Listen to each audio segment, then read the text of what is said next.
Here I have Samsung Galaxy S10e, and let me show you how to reset network settings on the following device. So firstly, you have to open list of all applications, then go to the settings. Here you should scroll down and pick General Management. So it's this icon. And now go to the Reset option, where you will notice Reset Network Settings. It's the second tab, and it will reset Wi-Fi, Bluetooth and other network settings to their defaults. So if you truly want to do it, just tap on Reset Network Settings. As you can see, there's a notification, so it will reset all network settings, including those for Wi-Fi, mobile data and also Bluetooth. If you truly want to do it, just tap on Reset Settings.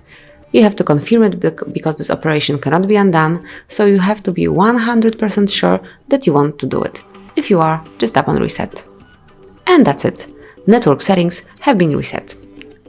Thank you for watching, please subscribe our channel and leave the thumbs up.